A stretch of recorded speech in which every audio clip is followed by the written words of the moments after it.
안녕하세요. 다시 오신 것을 환영합니다.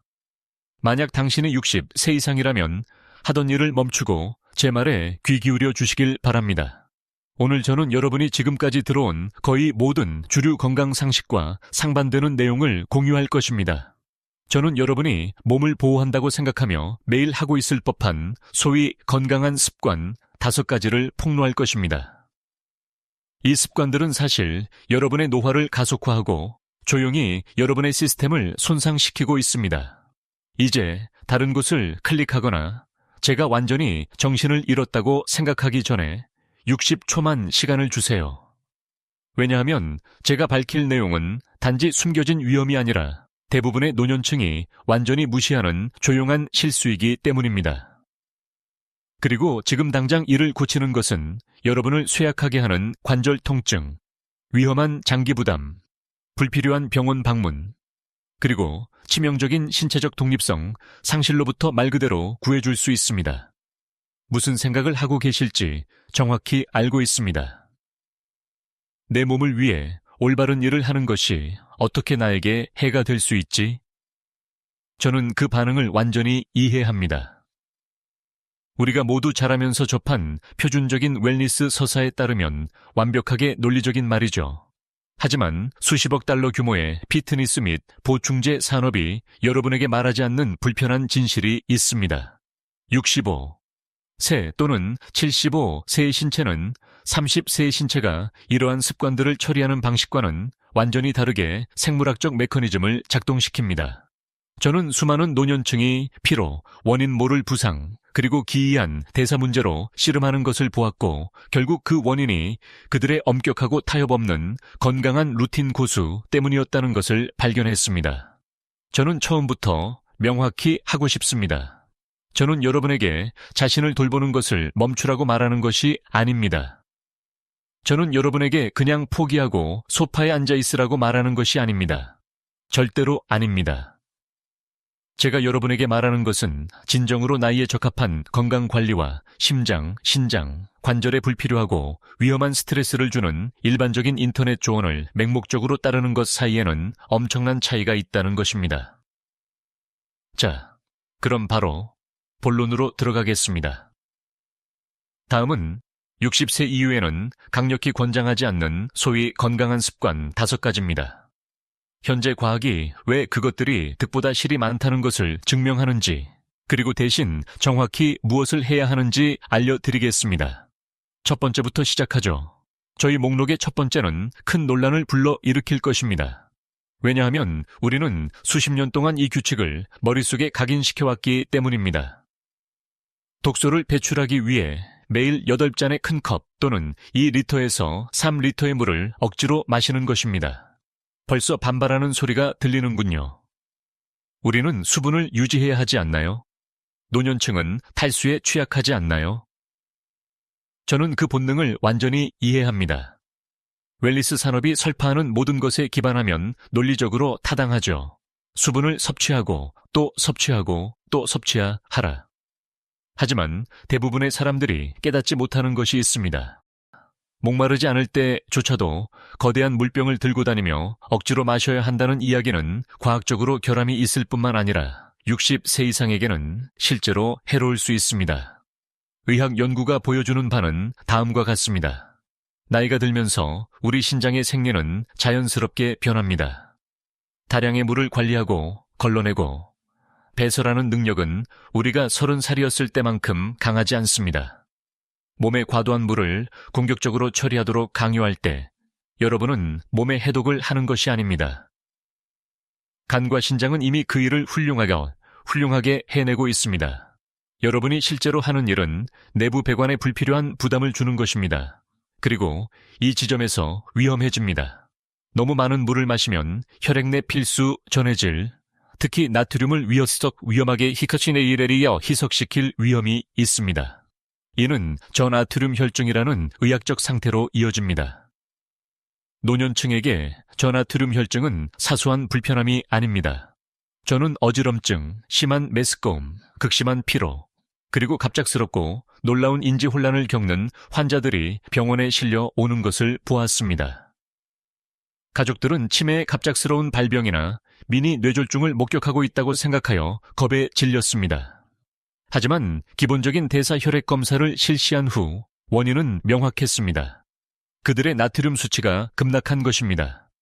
그들은 잡지에서 읽은 임의적인 일일 수분 할당량을 충실히 채우려고 노력했기 때문에 본질적으로 자신의 몸을 내부에서부터 익사시키고 있었습니다. 더욱이 그렇게 많은 액체를 억지로 마시면 끊임없이 화장실에 가게 되고 특히 밤에는 더욱 그렇습니다. 그리고 잦은 야간 화장실 방문은 낙상 위험을 크게 증가시키는데 낙상은 노년층에서 심각한 부상과 독립성 상실의 주요 원인 중 하나입니다. 여러분의 몸은 언제 수분이 필요한지 정확히 알려주도록 설계된 수백만 년 된 고도로 정교한 생물학적 메커니즘을 가지고 있습니다. 그것은 바로 갈증입니다. 두 번째 습관으로 넘어가겠습니다. 이 습관은 지난 40년간 지배해온 식단 투쟁에 관한 것입니다. 심장을 보호하기 위해 모든 시기 지방을 공격적으로 제거하는 것입니다. 만약 여러분이 80년대와 90년대에 자랐다면 지방이 궁극적인 적이라는 말을 들었을 것입니다. 그 논리는 간단해 보였고 거의 모든 사람에 의해 반복되었습니다. 지방을 먹으면 살이 찌고 동맥을 막아 고혈압과 심장질환으로 이어진다.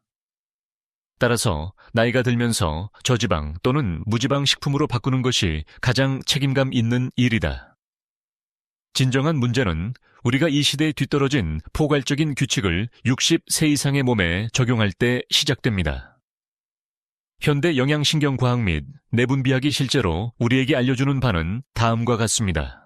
여러분의 뇌는 거의 60%가 지방으로 구성되어 있습니다. 뇌에서 사지로 신호가 전달되도록 하는 신경주위의 보호막은 제대로 기능하기 위해 특정 지방산을 필요로 합니다. 세포막은 구조적 무결성을 유지하기 위해 지질에 의존합니다. 모든 지방을 식단에서 무자비하게 제거할 때 전란을 피하고 올리브 오일을 건너뛰고 오직 마른 닭 가슴살과 평범한 샐러드만 먹을 때 여러분은 적극적으로 신경계의 가장 중요한 구성 요소를 굶주리게 하는 것입니다.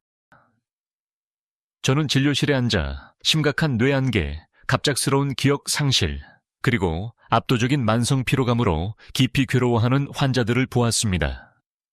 그들은 인지기능 저하 또는 알츠하이머병의 초기 징후를 보인다고 확신하며 겁에 질려 있습니다. 하지만 그들의 일일 식사를 꼼꼼히 검토해보면 저는 무지방 요구르트, 마른 토스트, 그리고 찐 채소만으로 거의 살아가는 사람들을 봅니다. 그들은 정신을 잃어가고 있는 것이 아니라 그들의 뇌가 말 그대로 고급 연료에 굶주려 있는 것입니다. 그리고 다음에 일어나는 일은 여러분을 정말로 놀라게 할 수 있습니다.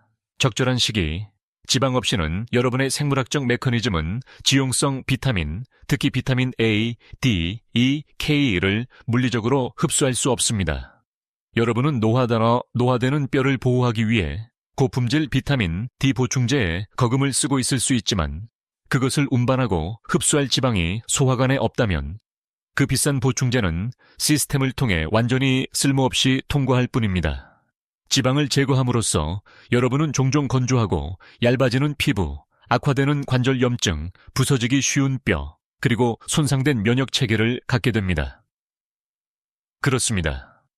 산업용 트랜스 지방과 심하게 가공된 튀긴 기름은 심혈관 시스템에 좋지 않습니다. 그것은 부인할 수 없는 사실입니다.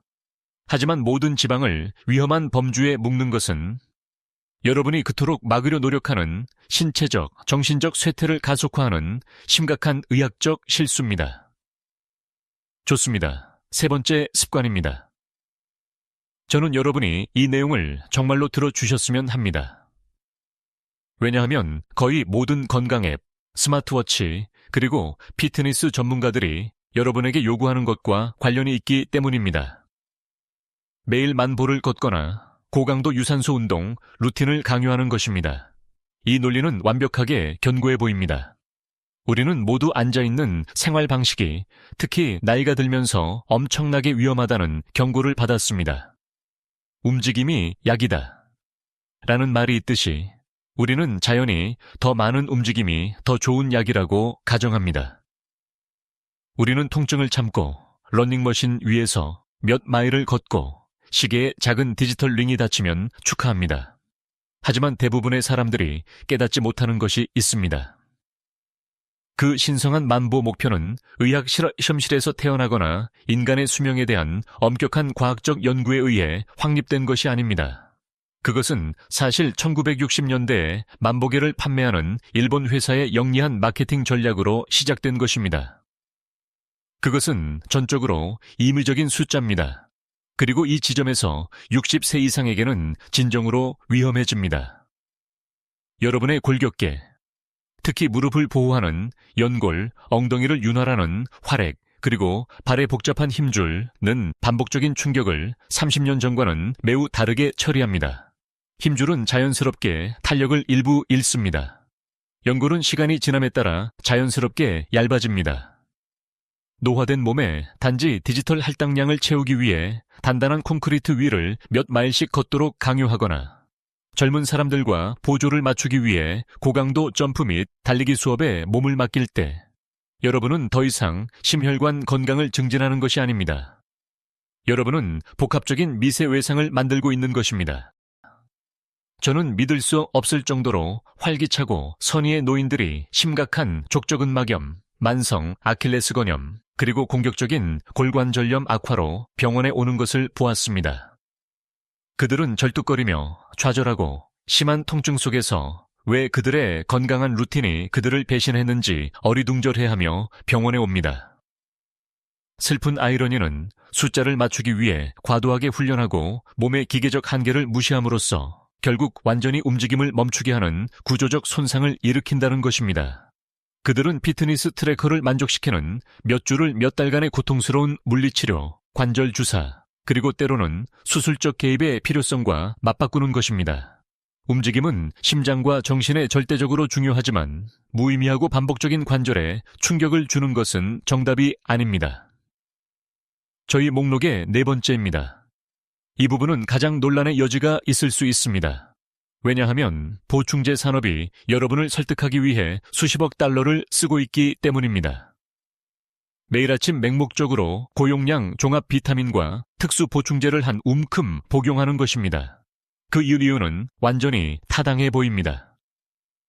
나이가 들면서 우리 몸은 음식으로부터 영양분을 덜 효율적으로 흡수합니다. 따라서 강력하고 농축된 비타민 한 주먹을 삼키는 것이 노화, 질병 및 인지기능 저해에 대한 최고의 보험 정책의 정책입니다. 자신의 건강을 적극적이고 책임감 있게 관리하는 것처럼 느껴집니다. 하지만 의사와 독성학자들이 조용히 논의하는 불편한 진실이 있습니다. 많다고 해서 단순히 더 좋은 것이 아닙니다. 사실 많으면 독이 될 수 있습니다. 규제되지 않은 고용량 종합 비타민 복합체를 삼킬 때 여러분은 몸이 한꺼번에 처리하도록 진화하지 않은 농축된 화합물로 시스템을 범람시키는 것입니다. 몸의 주요 여과 시스템인 간은 이러한 합성 메가 용량을 분해하고 처리하기 위해 과로해야 합니다. 그러면 신장은 세포가 사용할 수 없는 엄청난 과잉분을 공격적으로 걸러내야 합니다. 그리고 진짜 문제는 특정 영양소를 살펴볼 때 시작됩니다. 예를 들어 비타민 A나 철분을 생각해 보세요. 너무 많이 섭취하면 대부분 소변으로 배출되는 비타민C와 달리 지용성 비타민과 특정 미네랄은 시간이 지남에 따라 조직에 축적됩니다. 노년층의 비타민 A, 만성 과다 사용은 간 손상과 아이러니하게도 더 높은 골절 위험과 관련이 있습니다. 적절한 맥락 없이 섭취된 고용량의 단일 칼슘 보충제는 일부 연구에서 신장 결석 위험을 증가시키고 잠재적으로 동맥에 침착되어 여러분이 유연하게 유지하려고 노력하는 혈관을 경직시킬 수 있음이 밝혀졌습니다. 더욱이 많은 노년층은 이미 혈압, 콜레스테롤 또는 혈액 희석제와 같은 처방약을 복용하고 있습니다. 화려한 보충제 광고가 여러분에게 말하지 않는 것은 세인트 존스 워트 또는 고용량 비타민 E와 같은 일반적인 무해한 허브 보충제가 그러한 생명을 구하는 약물과 심각하게 상호작용하여 약물을 무용지물로 만들거나 그 효과를 위험하게 증폭시킬 수 있다는 것입니다. 저는 환자들이 갑작스럽고 심각한 출혈 문제를 겪는 것을 보았습니다. 이는 그들의 처방된 혈액 희석제가 잘못되었기 때문이 아니라 의사에게 알리지 않고 기억력 향상을 위해 건강하고 자연적인 은행잎 보충제를 복용하기 시작했기 때문입니다. 나쁜 식단을 보충제로 해결할 수는 없으며 노화된 간에 무질서히 엠린디오 하게몬딘 무질식의 한 움큼의 알약을 던지는 것은 여러분이 생각하는 생물학적 안전망이 아닙니다. 이제 5번째 습관에 도달했습니다. 이 습관은 다른 어떤 것보다 제 노인 환자들에게 조용한 불안과 고통을 더 많이 야기하기 때문에 마지막에 남겨두었습니다. 매일 밤 8시간 동안 중단 없는 수면을 필사적으로 강요하는 것입니다.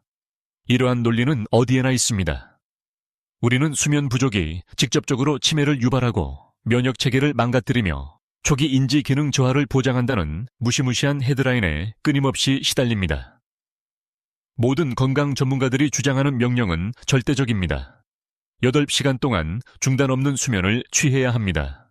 그렇지 않으면 건강은 망가집니다.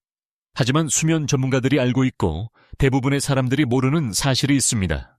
60세 문턱을 넘어서면 몸의 수면 구조는 근본적으로 그리고 자연스럽게 변합니다.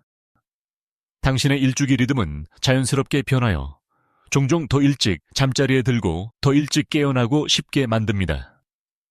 더 중요한 것은 당신이 자연적으로 생성하는 깊고 느린 파동 수면의 양이 감소하고 당신의 수면 주기가 더 가벼워진다는 것입니다.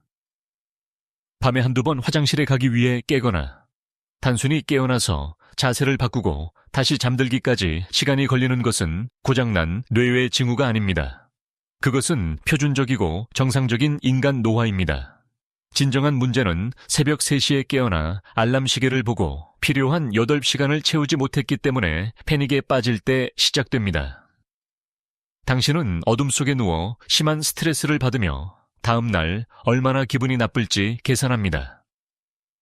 이 수면 불안은 코르티솔과 아드레날린, 몸의 스트레스 호르몬의 즉각적인 급증을 유발하여 당신이 완전히 깨어있게 만듭니다. 당신은 서서히 당신의 침대를 휴식보다는 좌절과 실패와 연관시키기 시작합니다. 그리고 다음에 일어나는 일은 정말로 놀랍습니다. 그 끊기지 않는 8시간을 필사적으로 강요하기 위해 수백만 명의 노인들이 일반 수면 보조제에 의존하거나 의사에게 처방 수면제를 요구합니다. 디펜히드라민과 같은 항콜린성 약물이나 강력한 벤조디아제핀을 포함하는 이러한 약물은 노화된 신경계에 악명 높게 위험합니다. 그것들은 진정으로 회복적인 뇌 수면을 제공하지 않고 단지 화학적으로 당신을 진정시킬 뿐입니다. 더 나쁜 것은 다음 날 아침 당신을 깊은 멍함에 빠뜨려 본질적으로 화학적 안개 속에서 작동하게 합니다. 이 숙취 효과는 치명적인 골절을 유발하는 낙상 위험을 크게 증가시킵니다. 그리고 아이러니하게도 이러한 수면 약물의 만성적인 사용은 당신이 애초에 두려워했던 인지기능 저하를 가속화하는 것과 강하게 관련되어 있습니다. 당신은 시계의 임의적인 숫자를 만족시키기 위해 실제 뇌 건강을 희생하고 있는 것입니다. 이제 여러분이 이 조언을 무시하고 몸이 이러한 극단적이고 시대에 뒤떨어진 규칙에 계속 따르도록 강요한다면 어떤 일이 일어나는지 이해해야 합니다. 60세, 70세 또는 80세의 인간의 몸은 놀랍도록 회복력이 강하지만 만성적이고 부자연스러운 스트레스를 잘 견디지 못합니다. 만약 여러분이 계속해서 시스템에 과도한 물을 붓고 필수 지방을 뇌에 공급하지 않고 임의적인 걸음수를 위해 관절을 마모시키고 합성 비타민으로 간을 과부하시키고 수면 스케줄을 강요하기 위해 화학적으로 스스로를 진정시킨다면 여러분은 위험한 생리적 도미노 효과를 유발하는 것입니다. 그것은 조용히 시작됩니다. 나아지지 않는 무릎의 귀찮은 통증, 너무 빨리 일어섰을 때의 미묘한 어지럼증, 생각의 흐름을 방해하는 지속적인 뇌 안개. 하지만 결국 이 끊임없는 좋은 의도를 가진 부담은 진정한 신체적 붕괴로 이어집니다. 수면제에 취해 넘어지거나 자주 물을 너무 많이 마셔서 밤에 화장실에 가는 일이 결국 발목을 잡아서 고관절 골절로 응급실에 실려가게 될 것입니다. 만보를 채우려다 말 그대로 연골이 닳아 없어져서 필요보다 몇 년 더 일찍 관절 치환 수술을 받게 될 수도 있습니다. 여러분은 자신의 건강한 습관의 부작용을 관리하기 위해 새로운 처방약을 복용하는 악순환에 갇히게 될 것입니다. 여기서 비극적인 아이러니는 이러한 엄격한 규칙을 통해 노화를 막으려 필사적으로 노력함으로써 여러분은 독립성을 앗아가는 바로 그 요소들을 적극적으로 가속화하고 있다는 것입니다. 그리고 이동성, 인지적 명료성, 그리고 여러분 자신의 방식대로 삶을 살아갈 능력을 잃는 것은 일반적인 인터넷 조언을 따르기 위해 지불할 가치가 있는 대가가 아닙니다. 이러한 미세한 손상이 영구적이 되기 전에 다음 달이 아니라 오늘 접근 방식을 바꿔야 합니다. 그렇다면 정확히 무엇을 해야 할까요? 60세 이후에 몸을 손상시키지 않고 실제로 어떻게 돌봐야 할까요? 여러분이 믿어왔던 것보다 훨씬 더 간단하고 직관적이며 훨씬 더 부드럽습니다. 첫째, 수분 섭취 방식을 바꾸세요. 갤런 단위로 물을 공격적으로 마시는 것을 멈추세요. 목마를 때 마시세요. 끝. 적절한 수분 섭취에 가장 좋은 척도는 물병의 크기가 아닙니다. 그것은 소변의 색깔입니다. 연한 집색 노란색이라면 완벽하게 수분이 공급된 것입니다. 어둡다면 물 한 잔을 마시세요. 완전히 투명하다면 너무 많이 마시고 있는 것입니다. 몸의 자연적인 갈증 메커니즘이 제 역할을 하도록 두세요. 둘째, 올바른 지방을 다시 삶으로 가져오세요. 여러분의 뇌는 그것들을 절실히 필요로 합니다. 올리브 오일, 전란, 아보카도, 연어 또는 정어리와 같은 지방이 많은 생선을 두려워하지 마세요. 이것들은 인지 메커니즘을 날카롭게 유지하고 몸이 필수 비타민을 흡수하도록 돕는 고급 연료입니다. 진짜 고품질 지방으로 요리하고 에너지 수준과 피부 건강이 극적으로 개선되는 것을 지켜보세요. 셋째, 움직임을 다시 생각하세요. 임의적인 만보 집착을 버리세요. 대신 부드럽고 점진적인 저항 훈련을 통해 기능적 독립성을 보존하는 데 집중하세요. 가벼운 무게를 들거나 저항 밴드를 사용하거나 주 2에서 3회 맨몸 운동을 하는 것이 끝없는 관절에 부담을 주는 유산소 운동보다 뼈 밀도를 높이고 관절을 훨씬 더 잘 안정화시킨다는 것이 과학적으로 입증되었습니다. 걷는 것을 즐긴다면 즐거움, 신선한 공기, 그리고 정신적 명료함을 위해 걸으세요. 아플 때 멈추세요. 넷째, 약국이 아니라 식료품점에서 영양분을 섭취하세요. 의사가 낮은 비타민 D 또는 B, CB와 같이 특정하고 의학적으로 확인된 결핍을 진단하지 않는 한 매일 한 움큼의 보충제를 멀리하세요. 깊은 색을 띠고 영양분이 풍부한 통곡물 식품을 섭취하는데 에너지와 예산을 집중하세요. 여러분의 몸은 음식 안에 복합적으로 존재하는 비타민을 흡수하도록 진화했으며 거대한 합성 알약에 분리되어 있는 비타민을 흡수하도록 진화하지 않았습니다. 마지막으로 노화되는 수면 주기를 받아들이세요. 만약 새벽 4시에 자연적으로 깨어나 잠들 수 없다면 패닉에 빠지지 마세요. 화학적 진정제에 의존하지 마세요. 일어나세요. 희미한 불빛 아래에서 책을 읽으세요. 조용한 음악을 들으세요. 약간 단편적이지만 완전히 자연스러운 6에서 7시간의 수면이 약물 유발 무의식 상태의 8시간보다 훨씬 우수하고 뇌에 훨씬 더 안전하다는 것을 받아들이세요. 이제 여러분이 일상 루틴을 완전히 바꾸기 전에 제가 한 가지를 분명히 해야 합니다. 제가 공유하는 모든 것이 현재의 의학 과학과 임상 경험에 엄격히 기반하고 있지만 저는 여러분의 개인 주치의가 아닙니다. 식단에 중대한 변화를 주거나 약물을 변경하거나 새로운 운동 또는 보충제 요법을 시작하기 전에 항상 주치의 또는 자격을 갖춘 의료 전문가와 상담하시기 바랍니다. 여러분의 병력은 전적으로 독특하며 건강 결정은 항상 여러분의 특정 필요를 아는 전문가와의 신중한 협력을 통해 이루어져야 합니다.